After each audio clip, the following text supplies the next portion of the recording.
Manqal Üstü layihəsinin ilk buraxılışı ilə qarşınızdayıq. Layihə boyunca bir-birindən maraqlı qonaqlarla sizə manqal ətrafında səmimi söhbətlər təqdim edəcəyik. Həmçinin aktiv izləyicilərimizə hədiyyələrimiz də olacaq.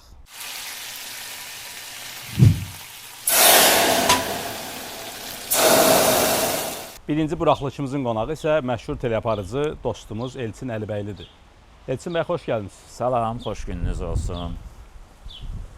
Manqal üstündə sizi görməyə çox şadam. Əla, çox yaxşı.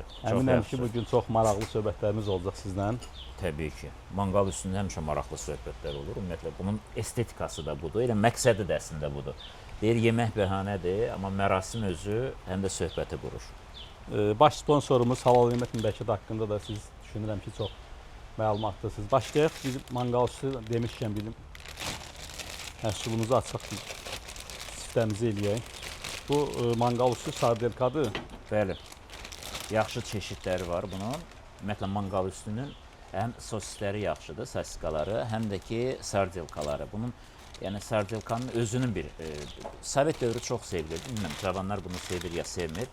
Düzdür, bunu ancaq indi manqal üstündə biz alışmışıq görək, amma bu suda da adi qaydada bir balaca qaynadığında çox fərqli dadı olur. Eyni zamanda bunun qızartma növləri də var. Və indiki dövrdə yəni çoxdur çeşid, yəni küçə yeməklərinin falan, amma bir dövrlər var idi ki, çox az idi və bunların xüsusi yeri var idi. Amma həm də dadı baxımından da fərqlidir. Elçin bəy, siz əvvəllər biraz çəkiliydiniz. Biraz yox, çox çəkiliydi. Bunları yeyə yerində öz belə çəkinizi qoruyub saxlayırsınız. Hə, əlbəttə ki, hər bir şeydə miqdar önəmlidir.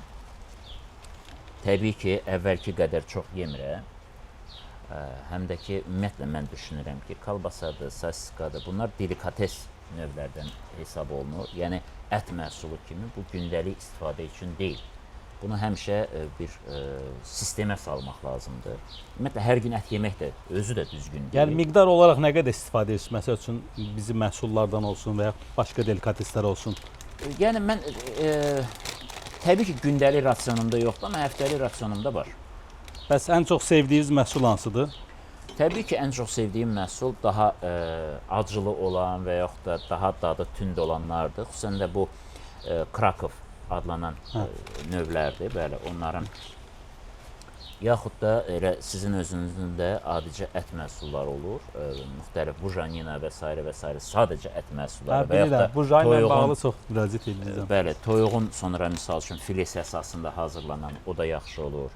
Əlbəttə ki, klassik kalbasa, yəni bu aydındır, o vaxt biz Lübitski deyirdik, yəni həvəskar. Sonra doktorski deyirdilər, indi də doktorski məncə adı qalıbdır. Var, bəli, qalıb. O da Sovet dövrünün özünün bir ixtirası idi doktorski. Güya ki, kalorisi, güya yox, həqiqətən də onun kalorisi azdır, çünki yağlılığı azdır. Yəni sağlamlığa bir qədər də ziyanı olmasın. Amma zaman göstərdi ki, əslində yağlı yemək o qədər də təhlükəli deyil. Əsas odur ki, yediyini düzgün xəşləyə biləsin. Bu önəmlidir. Televiziyada sizi çox sərt, emosional bir aparıcı kimi tanıyırlar da. Siz, mən tanıdığım qədər real həyatda elə deyilsiniz, amma özünüz bunu desəz daha yaxşı olar ki, gündəlik həyatda da siz o tipdə bir insansınız, yoxsa insanlarla ünsiyyətdə daha mehriban, daha səmimi olursunuz. Mən o münasibəti görmüşəm, amma izləyicilər də bilsə Kəmal, bilirsiniz necədir? Ümumiyyətlə, münasibətlər sistemi təbii ki, efir bir qədər fərqlidir. Efirdə bir obraz yaradırsan. Və sən nə üçün çıxdığını, niyə çıxdığını, nə istədiyini bilməlisin. Elə mövzular var ki, və yaxud da elə aparıcı, və yaxud da elə aparıcı obrazı var ki, bu mərhəmətli olmalıdır, qayğıkeş olmalıdır. Eləsi var ki, o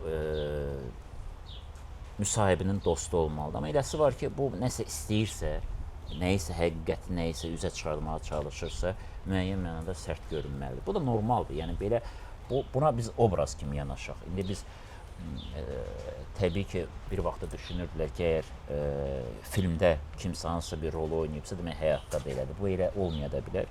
Əlbəttə ki, yox, həyatda təbii ki, indi məqamlar olur ki, hamımız sərt oluruq.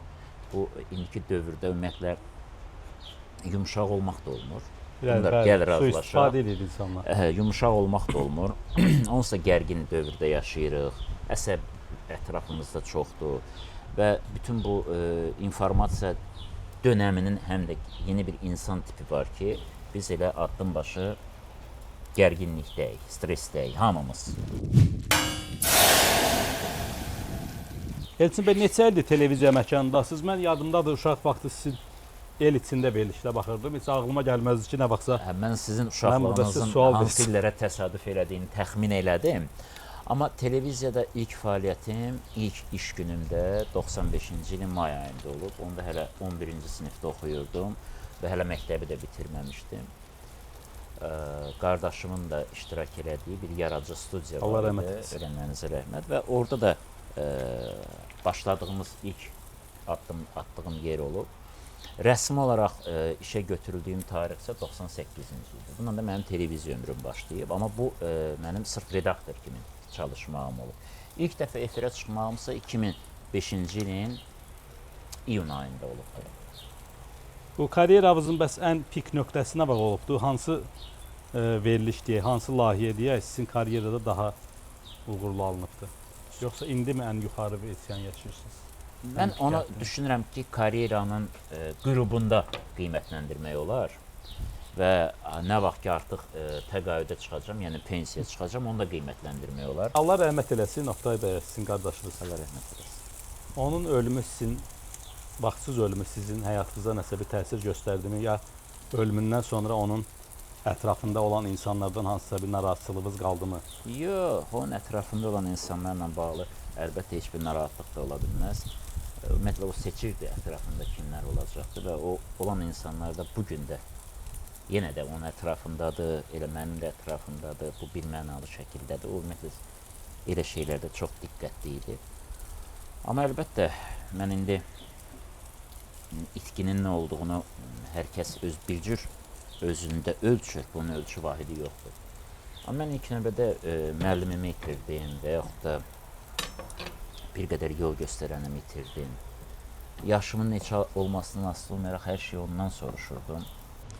Sizə bir sualım da var. Bu sual biraz çox təkrarlanır, amma sizdən də bir mövqe almaq istəyirdik. Bu son zamanlar TikTok sosial şəbəkəsində müəyyən abırsızlıqlar olur və yaşlı adamların xüsusən də yaşlı adına yaraşmayan hərəkətlər olur. Sizcə əvvəllər də bu var idi, TikTok yox idi, yoxsa TikTok yaranandan sonra bu hallar artmağa başladı? Həmişə hər şey olubdur. Sadəcə olaraq bunun ictimailəşmə dərəcəsi nə qədər idi, ondan gedir söhbət. TikTok əslində özü çox yaxşı bir şeydir və həm də azadlıqdır. TikTok həm də nə qədər adamın yaradıcılığını açır, nə qədər adamın öz fərqli istedadını, fərqli Siz də aktiv keyfiyyətini. istifadə edirsiniz, mən bilirəm. Bəli, mən də düşünürəm ki, adam var ki, biznesin inkişafında bunun çox böyük faydasını görür. Bu mənada əlbəttə ki, yəni normaldır. Qaldı ki, abırsızlığa və yaxud da abırlığa, bu özü də nisbi bir məsələdir. Əgər kimsə orada özünü sərbəst hiss edirsə və deyirsiniz indi yaşlı adam, həmən onu eləyəndə xoşbəxt olursa, biz onu başqa necə xoşbəxt eləyə bilərdik? Onda bu insanlar əvvəl də belə xoşbəxt olurdu, sadəcə bizim məlumatımız az olurdu da belə bildiyim. Yəni bunu bu gün eləyən insan, demək əvvəllər də bu fəaliyyətlə məşğul olmuşlar. İndi burada abırsızlıq deyəndə çox qeyri-etik hərəkətlərdən söhbət getmir, amma bir ağsaqqal adına yaraşmayan kimisə... Bilirsiniz, əvvəllər misal üçün meydan tamaşaları, müxtəlif bayramlarda oynanılan tamaşalar var idi. Tutaq ki, bu gün özündə də müxtəlif yerlərdə o yaşayır, müxtəlif bölgələrimizdə. Yaşlı adamın da bir sevinmək və yaxud da emosiyasını çıxartmaq imkanı olmalıdır. O mənada qınamayaq, çünki özümüz də qınana bilərik. Bəs Elçin Əlibəli haqqında ən yanlış bilinən fikir hansıdır? Deyək ki, bu fikir var, amma tamamilə aidiyyatı yoxdur. Elə bir fikir varmı? Yəqin ki, var, amma indi mən, yəqin ki, çoxdur hətta. Müxtəlif fikirlər olacaqdır və yanlış da düşünülə bilər. O cümlədən də bayaq siz qeyd etdiniz, mənim sərt olmağım və s. əslində elə deyil. Yəni, həyatda da və yaxud da ünsiyyətdə də mən çalışıram maksimum balansı da qorumaq deməyim. Mən hamı ilə bir müəyyən dil tapmağa çalışıram. Amma indi alınır, o başqa məsələdir, amma mən çalışıram. Ən çox qorxduğunuz nədir bəs? Unudulmaq, tənhalı, yoxsa yanlış anlaşılmaq? Anna Axmatovanın belə bir şeiri var idi. Təxminən məzmununu deyəcəm, şeirin özünü deməyəcəm təbii ki. Məzmun belə idi, unudulmaqla qorxudursunuzsa, o qədər unudulmuşam ki. Tənha qalmaq məsələsində isə mənə elə gəlir ki, bütün insanlar tənhadır. Sadəcə olaraq özlərini elə göstərirlər ki, deyirlər. Yanlış anlaşılmaqsa bizim peşəmiz elədir ki, biz bundan qorxmamalıyıq. Hər bir halda sizi yanlış Amma- anlayan kimlərsə olacaq. Təbii ki, yəni peşəmiz belədir. Əgər söhbət böyük mənada qorxudan gedirsə, məncə ən çox qorxduğum Alzheimer xəstəliyinə tutulmağım. Uzun illər fəaliyyətin nəticəsində böyük bir şöhrət qazanmışsınız. Demək olar ki, ölkədə yeni Z nəslinin çıxmaq şərtinə sizi tanımayan yoxdur. Bu şöhrət sizin şəxsi həyatınızda nələr salıbmı? Şöhrət şəxsdən gedirsə, mənim şöhrət adında bir iki nəfər tanıdığım var, amma ona heç nə ala bilməyiblər məndən. Qaldı ki, əlbəttə klassik mənada şöhrətdən gedirsə, mən düşünmürəm ki, elə bir xüsusi şöhrət olub, amma əlbəttə ki, alıbdır, çox şey alıbdır. İlk növbədə ümumiyyətlə şəxsi həyatı mövcudluğunu, küçədə yeriməyini, yemək yeməyini, hər şeyi gərək nəzarətdə saxlayasan ki, göz görür və yanlış anlaşıla bilər, yanlış yoza bilərlər və yaxud da misal üçün nə isə bir qədər sərbəst olacağın təqdirdə belə, yəni hər şeyi məcbursan ölçüb biçəsən bu mənada.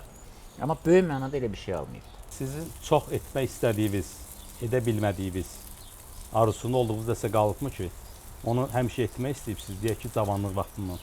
Amma hələ də ona çata bilməyibsiniz. Yəqin ki, hər kəsin arzuları da var, mənim də arzularım var, əlbəttə. Gənclikdən bəri arzuladım, elə bir arzum var ki, hələ də edə bilməmişəm. Bizdən bölüşə bilərsiniz, yoxsa sirdir? Yox, sir deyil, sadəcə olaraq istəmişəm ki, evim olsun, o da hələ yoxdur. Hə. Vəssalam, bu qədər sadə. Buna sizcə ehtiyac varmı? Yəni bugünkü gün hamı çalışır ki, ev alsın. Bəzi insanlar da deyir ki, ev almaq əvəzinə bir başqa yerlərə yatırım eləmək və həyatı başqa cür yaşamaq olar. Yox, gərək Mülk saxlamaq məcbur deyil. söhbət mülkdən getmir, əlbəttə. İndi artıq gəlib bu yaşa çatandan sonra və təxminən kobud hesablasaq 25 il kirayədə yaşayan adam kimi deyə bilərəm ki, həqiqətən də belə də yaşamaq olurmuş. Bu kirayədə yaşamaq biraz rahatçılıq deyilmi? Sabah deyək ki, işiniz dəyişdi. Bəli. Rahatlıqla evi dəyişə bilirsiniz. Bəli, bu mənada çox rahatdır. Sonralar mən çox sonralar oxudum ki, hətta Yaponiyada elə adamlar var ki, öz ev haqqını ümumiyyətlə düşünmürlər. İş yerlərinə yaxın ev və yaxud da yol, nəqliyyat daha rahat gedib gəlişini təmin edə biləcəyi yerlər tapırlar. Həm əsəb, həm o yola xərclənən enerjini başqa bir şeyə yönəldirlər. Tutaq ki, istirahətinə. Məsələn, Norveçdə insanlar çox tez işə başlayır və çox tez də qurtarır. Təxminən saat 4-də 5-də qurtarır. Ondan sonra gəlir evinə, müəyyən istirahətini eləyəndən sonra ailəsi ilə birlikdə mədəni istirahətini təşkil edir. Teatra gedir, kinoya gedir və s. İndi siz təsəvvür edin ki, Azərbaycanda iş saatı qurtarır saat 6-da. Bakı şəhərini götürsək, Bakı şəhərində bir məntəqədən digər məntəqədə 6-da çıxsan da 7-də çatmaq ehtimalı özü böyük xoşbəxtlikdir. Teatrlarda isə tamaşa başlayır saat 7-də. Bir insan işdən çıxan insan ən azı gelib evdə paltarını dəyişməlidir. Ki, hətta yemək də yeməsə, yox, gedib teatrın bufetində yeyər, amma hər halda üçün bu artıq teatra getmək planı demək alınmadı. Şəxsi avtomobil istifadə edirsiniz? Yox, mən maşın sürə bilmirəm.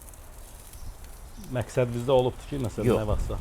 Heç vaxt olmuyor. Mən avtomobil sürə bilmirəm və məqsədim də olmuyor ki, avtomobil sürəm. Amma bugünkü şəraitdə uğurlu seçimdir, düşünürəm. Mən taksidən istifadə Hə, edirəm. bugünkü şəraitdə bəli, illər Elə bura gələndə də taksidən gəldim və heç nə düşünmədim ki, harda dönmək lazımdır, harda saxlamaq lazımdır, parkovka eləmək lazımdır. Yəni bunlar haqqında düşünmürəm.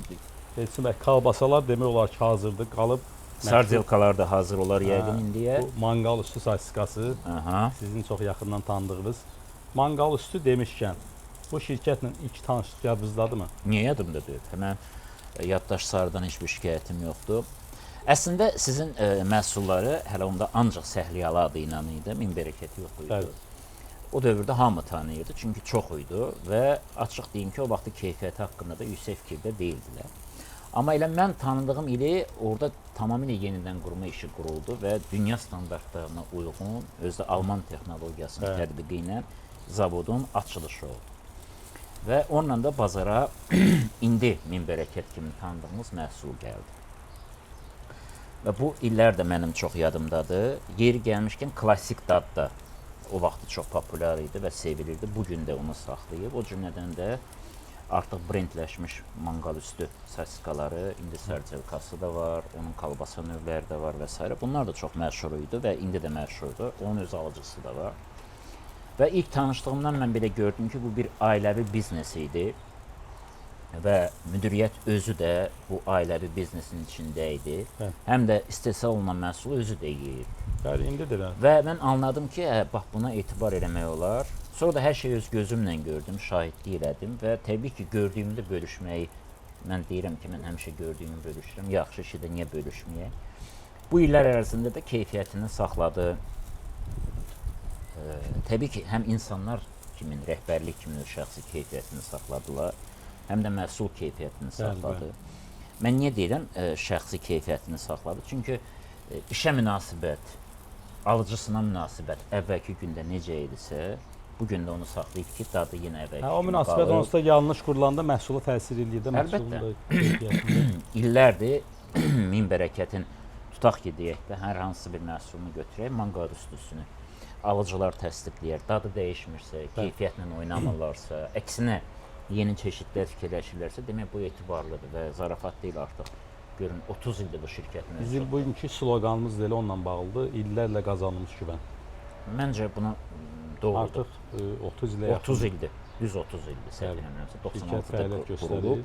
Amma əsas yəni dönüş ili 2008-2009-cu illərdə oldu və onunla da Azərbaycan bazarına artıq fərqli keyfiyyətin özünü gətirdi. Bu mənada mənə elə gəlir ki, ümumiyyətlə halal məhsulların içərisində birinci keyfiyyət etalonunu min bərəkət gətirdi. Mən niyə halal məhsulları qeyd edirəm? Çünki klassik məhsullar sovet dövrü buraxılıb, amma halal kolbasası anlayışı yox idi. Halal sasika, halal kolbasa anlayışı yox idi. Onu ilk dəfə gətirdi və o vaxtdan bəri də qoruyur. Keçək dadına baxaq. Məncə oradan Yaxşı olar başlamaq lazım inşallah. idi. Yaxşı olmalıdır. Mütləq. Yemək təcrübəm çox olsa da bişirmə təcrübəm o qədər yoxdur. Ümid edirəm bəyənərsiniz onları. Bir dadına baxasınız bəlkə. Mütləq. Hansınla başlamaq istəyirsiniz? Mən servis edeyim sizi. Yox, özüm eləyəcəm. Siz də söhbətinizi eləyin. Yəqin ki, Krakovskada dediyim kimi mən ən çox bunu bəyənirəm. Bunun bir dadına baxardım. Görüm necə alınıb sizin ifanızda. Ümid edirəm ki, yaxşı alınıb. Yaxşı. Manqal üstdən başlayaq. İşdən vaxt olur dincəlməyə, yoxsa bu fürsət oldu? Yox, mən həmişə günümü qrafika bölmüşəm, həftəmi də qrafika bölürəm. Məndə hər şey qrafikandır. Təbii ki, az südə vaxtım da olur, onu da çalışıram səmərəli keçirim. Qidalanma ilə bağlı nəsə məsləhət? Çünki birdən-birə çox dəyişiklik oldu sizdə. Yəqin ki, o yaşla bağlıdır həm də. Müəyyən bir yaşdan sonra artıq sağlamlığın haqqını düşünməlisən. Bu məndə düşündüm ki, çəki çoxdur məndə və onu atmaq lazımdır. İlk o səbəb nə oldu həkimə getmək ki, yəni çəki artıq məndə çoxdur. Nəsə sizi bir Əlbəttə, narahat edən bir şey oldu. şəkərli diabet narahat eləyirdi, təzyiq artıq narahat eləyirdi və həkimin tövsiyəsi ilə bu yolu seçdim ki, yəni əgər yaşamaq, sağlam yaşamaq istəyirsənsə, yol budur. Mən də bu yolu seçdim. Çəki azalandan sonra onlar yox oldu, yoxsa qalır? Bəli, onlar artıq Tamamilə. Bəli. Halaldır sizə. Halaldır. Məhsullarımız hamısı halaldır sizə. Sağ olun. Bir dəfə siz efirdə demişdiniz ki, bəzi aparıcılar efirə niyə çıxdığını bilmir. Bəs siz niyə çıxırsınız? Mən bunu bir dəfə nəinki demişəm, mən bunu hətta yazmışam da kitablarımda. Hər bir şəxs nə üçün çıxdığını bilməlidir. Mən kiməm və bura niyə gəlmişəm və burada mən aparıcı kimi nə istəyirəm, tamaşaçımla nə istəyirəm, qonağımla nə istəyirəm. Əgər bunu bilmirsənsə, efirdə sən nə edə bilərsən? Bax, ya təkrar edəcəksən, yəni indi bu söz bizim vaxtımızda robot deyirdilər. İndi məncə yaxşısı chatbot deməkdir. Yəni chatbot funksiyasını yerinə yetirirsən də faktik olaraq. Sizin funksiya nədir? Bəs siz niyə çıxırsınız? Tam konkret cavab alsam sizdən. Sizcə uzun illərdir baxıb siz bilərsiniz mən niyə çıxırdım? Bəlkə siz cavab verəsiniz, mən də alternativini verim. Alternativ mən qəbul eləməyəcəm fikri, çünki bu mənada mənim fikrim, əgər mənim fikrimi soruşursa... Yox, ümumiləşdirsək belə həqiqətləri çatdırmaq deyərəm, Yox, ümumiləşdirsək. mənim qətiyyən elə bir niyyətim yox idi. Nədir bəs sizin niyyətiniz? İşləmək, sadəcə iş yeri kimi baxırım. Yəni başqa bir iş olsa ki, onu işləyəsiniz. Yəqin ki, başqa işi bundan yaxşı bacarsaydım, bəli. Günə necə başlayırsınız? İlk qida olsun, ilk və yaxud sahib olsun. Günə necə başlayırsınız? Mən çox erkəndən oyanmağı sevirəm. Təxminən artıq saat 5-də mənim həyatım başlayır. Bir şərtlə ki, saat 6-da artıq işdə oluram, təbii ki. Səhər-səhər xüsusi bir özümün maye kimi, yəni içində bir neçə ədviyyat olmaqla içirəm və onunla da iş günümü başlayıram.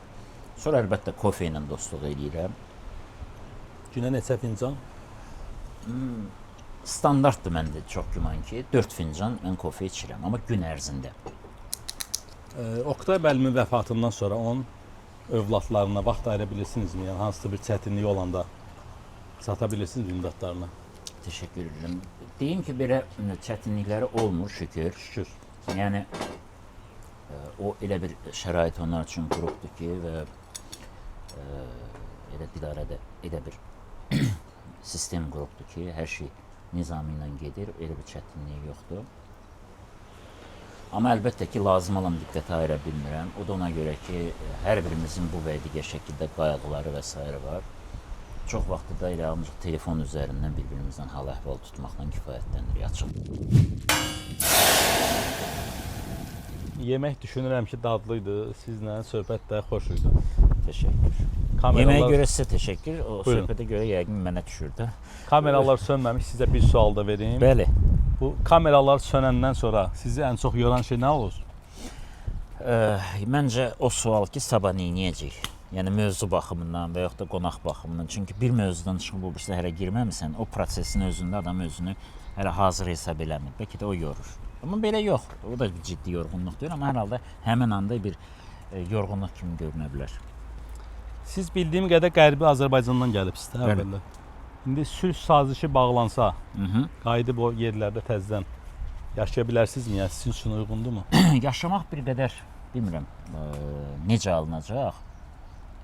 Erməni ilə, Çinçi ilə, böyle qonşuluqda yaşamaq mümkündür. Onu demək bir mənalı şəkildə yox. Amma hər halda gedib görmək istəyərdim. Görmək istəyirsən. Amma yaşamaq haqqında inanmıram. Çünki onlarla yaşamaq sadəcə olaraq mümkün deyil. Son bir sual da verim, yekunlaşdıraq. Bəli. Elçin Əlbəli haqqında kitab yazılsaydı, bunun adı nə olardı? Maraqlıdır, amma heç vaxt düşünməmişəm. Məncə düşünmək olar. Ad variantları əgər mənim haqqımda yazılsaydı, çox qəliz sual oldu. Məncə də qəliz, çünki heç vaxt bu barədə düşünməmişəm. Amma ad mənasında yəqin ki, bir mürəkkəb bir ad olardı. Sadə bir ad olmazdı. Onda rəylərdə yazarlar, sizi tanıyan şəxslər. Yəqin. Kitabın adı nə olardı? Elçin Əlbəli haqqında kitab yazılsaydı. Söhbət üçün təşəkkür edirəm sizə. Sağ ol, çox sağ olun. Mənə çox xoş oldu, ümid edirəm sizə də o qədər xoş oldu. Təşəkkürlər, çox sağ olun. Təşəkkür edirəm gəldiyiniz üçün, söhbətlər üçün, hər şey üçün minnətdaram. Sağ olun, uğurlar sizə, çox sağ olun. Sağ olun. İlk buraxılışı sona qədər izlədiyiniz üçün təşəkkürlər. Sonda qeyd etdiyimiz suala gələn cavablar arasından ən çox bəyənmə toplayana sponsorumuzdan hədiyyə var.